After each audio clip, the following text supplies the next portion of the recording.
வணக்கம். ஜோதிட உலா யூடியூப் சேனல் அன்பு உள்ளங்களுக்கு 2026 ஆங்கில புத்தாண்டு நல்வாழ்த்துக்களை தெரிவித்துக் கொள்கிறோம். ஆங்கில புத்தாண்டு ராசி பலனை இப்பொழுது நாம் பார்க்க இருக்கிறோம். மீன ராசிக்காரர்கள் பூரட்டாதி, உத்திரட்டாதி, ரேவதி இந்த 3 நட்சத்திரங்களை உடையவர்கள். அவர்கள் ராசி அதிபதி குரு பகவான் நாளில் அமர்ந்துள்ளதால் ஒரு சில இடமாற்றங்கள், பதவி மாற்றங்கள் கொண்டிருக்கும். அதன் பிறகு 14/1/2026 2 குடையவனும் 9 குடையவனும் உச்சம் பெறுகிறார். செவ்வாய் பகவான் உச்சம் பெறுகிறார். குடும்பாதிபதியும் பாக்கியாதிபதியும் உச்சம் பெறுவது சிறப்புதானே. ஆகையினால் அதில் எங்கே போய் 11ஆம் இடத்தில் உச்சம் பெறுகிறார், லாபஸ்தானத்தில் உச்சம் பெறுகிறார். அப்போ அருமையான அற்புதமான இந்த செவ்வாய் பகவான் அவருக்கு நன்மை செய்யும். இதில் எந்த ஒரு மாற்றங்கள் இல்லை.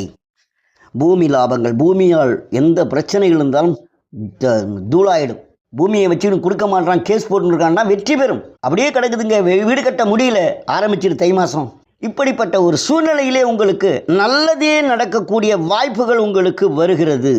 அதன் பிறகு 3/3/2026 3க்கும் 8க்கும் உடைய சுக்கிர பகவான் ராசியிலே உச்சம் பெறுகிறார். உன்னுடைய ராசியிலே உச்சம் பெறுகிறார். சுக்கிரன் உச்சம் கலைக்காரகன், கள்ளத்திரக்காரகன். அவன் உச்சம் பெறுகிறான் என்று சொன்னால் இங்கம்மா நினைத்ததை நடக்கும். கலைத்திறன், என்னென்ன கலையில் நீங்கள் இருக்கிறீங்களோ அந்த கலையில் ஃபேமஸ். அப்படியே விதியில் வேலை செய்யும், மதியோடு சேர்ந்து நல்ல நிலையில் கொடுக்கும். ஆகையினால் என்ன முயற்சி செய்தாலும் அது நடந்துடும், நல்லா இருக்கும், ஒன்றும் தப்பு கிடையாது என்பது தான்.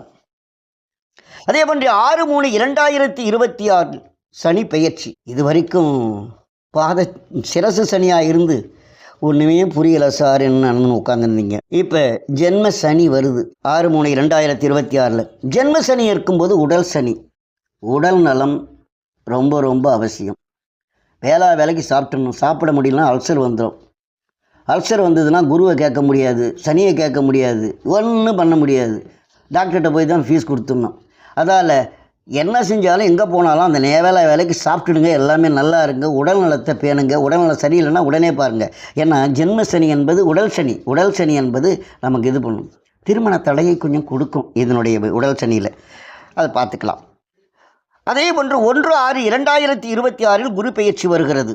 5க்கும் 10க்கும் உடையவர், 5க்கும் 10ல் போய் உட்கார்றாரு. ராசியாதிபதியும் 10க்கும் உடையவர் தான் 5ஆம் இடத்திலே சென்று உச்சம் பெறுகிறார். அப்போ உச்சம் பெறுகிறார் என்று சொல்லும் பொழுது பெற்று உன்னுடைய ராசியை பார்க்க போகிறார். அப்போ இந்த 7.5 சனியினுடைய ஜென்ம சனி கொஞ்சம் குறையும், உனக்கு நல்லாவே இருக்கும்.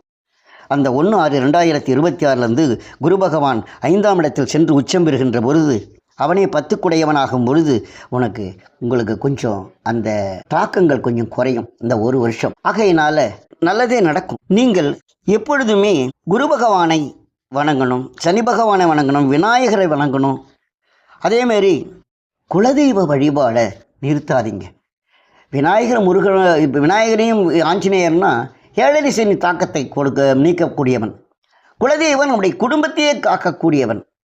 அதன் பிறகு இஷ்ட தேவதை, அதாவது உங்களுடைய ராசியாதிபதி குரு பகவான் நம்மை காக்கணும், விதியை காக்கணும், மதியை காக்கும். அதால் இதையெல்லாம் ஆன்மீகத்திலே சென்று வழிபட்டால் நிச்சயமாக எல்லா வளங்களும் நலங்களும் பெற்று எல்லாம் வாழ்க வளமுடன் வாழ்வீர்கள்.